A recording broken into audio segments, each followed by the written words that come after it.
যদি ভুল হয়ে থাকে আপনারা সবাই আমাকে ক্ষমা করে দিবেন এবং দোয়া করবেন। আমার শাহেখ যেরকম হকের উপর ইন্তেকাল করেছেন, যদি আমার হায়াত না থাকে আল্লাহ তাআলা যেন আমাকে হকের উপর নিয়ে যান, আর যদি হায়াত থাকে তাহলে যেন পরিপূর্ণ সুস্থতা দান করে। তাগুতরা রিমান্ডে আমার মাথায় এভাবে বসে দিয়েছে। অল্প সময়ে একজন মহামনীষীর কতগুলো দিক আমাদের কাছে উন্মোচিত হয়েছে।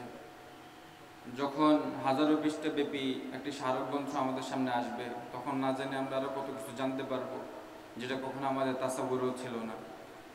তো আমরা স্মারক গ্রন্থ যেহেতু উদ্দেশ্যে আজকের আয়োজন, সবাই সবার জায়গা থেকে অবশ্যই সহযোগিতা করব, দোয়া করব আল্লাহ তাআলা যেন স্মারক গ্রন্থটি সুন্দরভাবে আমাদের সামনে উপস্থাপন হয়, আন্তর্জাতিক মানের একটি স্মারক গ্রন্থ হয়। কারণ হযরত এত বড় মাপের আলেম ছিলেন, মুহাদ্দিস ছিলেন, ভালো হাফেজ ছিলেন, লেখক ছিলেন, কবি ছিলেন, সাহিত্যিক ছিলেন এবং তাজকিয়ার লাইনেও বড় সাধক ছিলেন। ইবাদত, বন্দেগী, মুআমালাত, মুআশারাত, কোন বিষয়টি হযরতের নিয়ে আলোচনা করব, এই অল্প 1 মিনিট 2 মিনিট সময়কে আলোচনা করা সম্ভব? কখনোই সম্ভব না। তো আমরা হযরতের ইনশাআল্লাহ স্মারক গ্রন্থ থেকে সে আলোচনা শুনব। আর আপনারা অনেকেই জানেন যে আমি খুবই অসুস্থ।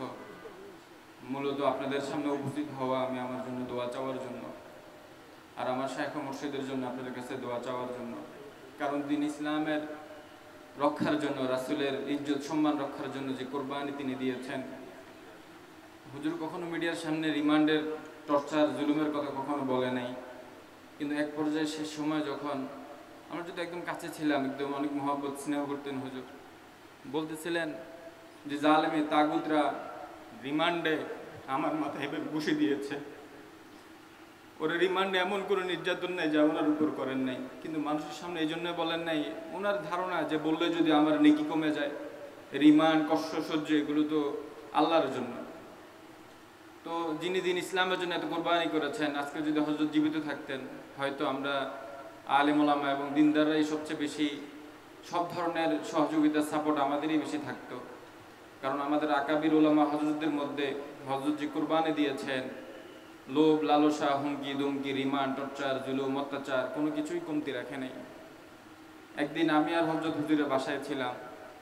সেখানে একটা বড় গোয়েন্দা সংস্থা থেকে অনেক টাকার নিয়ে এসেছে অবরোকন দেওয়ার জন্য।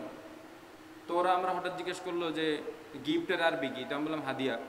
তো ওরা হুজুরের কাছে বলেছে, হুজুর হাদিয়া নেওয়া তো সুন্নত। হুজুরকে নসিহত করতেছে। হুজুর বললেন যে হাদিয়া নেওয়া সুন্নত, তবে আমি এটা হাদিয়া না, এটা আমি নিব না।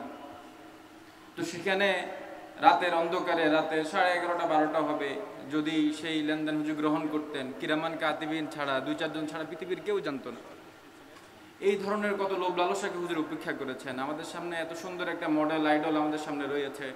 প্রত্যেক তালেবের উচিত যে হযরতের জীবনীকে মোতালা করা আর নিজের জিন্দিগি হযরতের মতো গড়ে তোলা। হযরতের মধ্যে এমন কোনো কিছুর কমতি ছিল না যেটা তালেবেরা চায় না।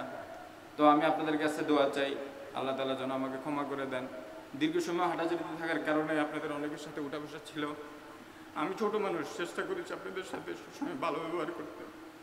যদি ভুল হয়ে থাকে আপনারা সবাই আমাকে ক্ষমা করে দিবেন এবং দোয়া করবেন। আমার শাহেখ যেরকম হকের উপর ইন্তেকাল করেছেন, যদি আমার হায়াত না থাকে আল্লাহ তাআলা যেন আমাকে হকের উপর নিয়ে যান, আর যদি হায়াত থাকে তাহলে যেন পরিপূর্ণ সুস্থতা দান করেন। এটা আপনাদের কাছে কামনা করে আমরা কথা শেষ করছি। আসসালামু আলাইকুম ওয়া রাহমাতুল্লাহ।